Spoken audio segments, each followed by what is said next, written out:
Good morning.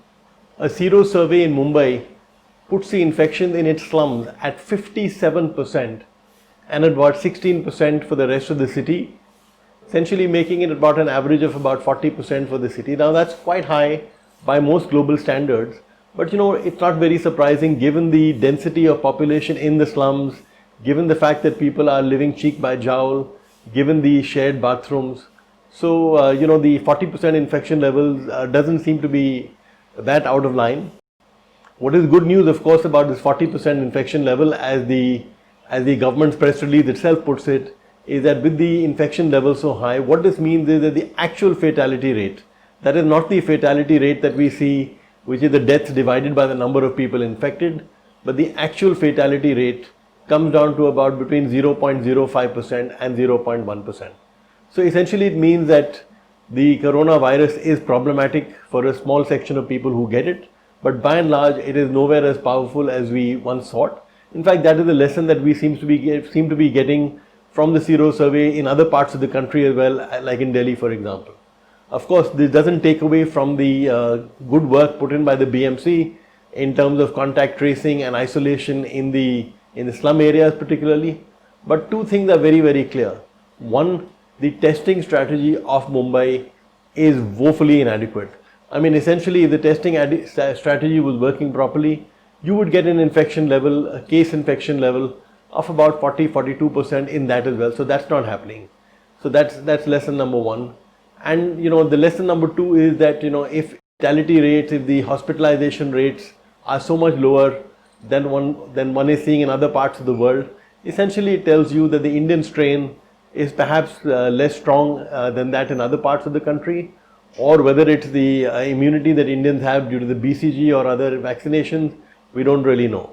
While both Moderna and Pfizer are looking at year-end launches, a Bangalore-based company has received an FDA approval as well as one from the EU, basically for a device that it says it will help control the spread of corona in closed spaces.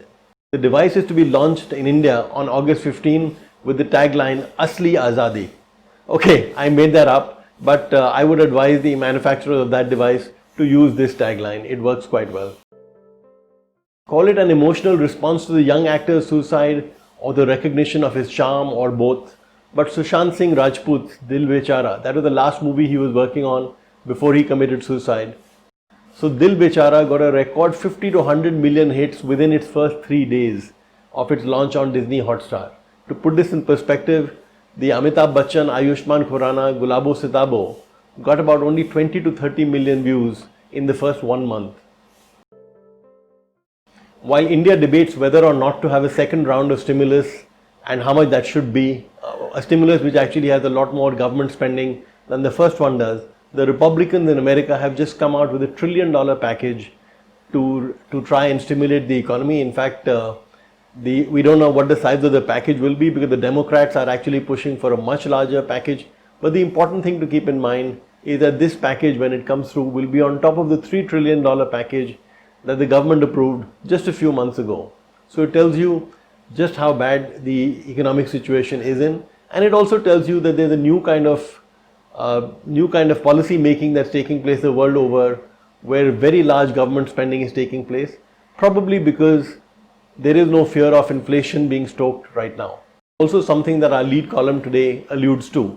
While dismissing the call given by bankers such as Uday Kotak and Deepak Parekh for one-time restructuring, it argues that banks need to be recapitalized very quickly so that once the banks have more money, they can take a call on giving relief to lakhs of borrowers who are not in a position to meet their repayment obligations for probably several quarters now.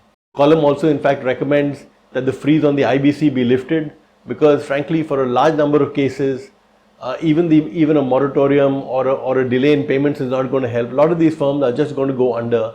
So in such a situation, it's perhaps just best to cut your losses for every site, to take haircuts and move on, and really that is what the IBC does for you. The railways seem to be doing well, and in the first 27-28 days of this month, they've achieved around 93% of what they had achieved in the same period last year. If that's one piece of good news, another piece of good news is that the recent scheme which the government had announced to designate warehouses as alternative mandis seem to be doing well as well. It's early days yet, but the initial signs are that the mandi scheme is doing well. And in the first quarter of the year, prices of agricultural products, this is basically the Rabi crop, prices of the Rabi crop seem to be doing well. So that augurs well for the rural economy. We have to keep in mind that the crop itself is a limited part of the rural economy.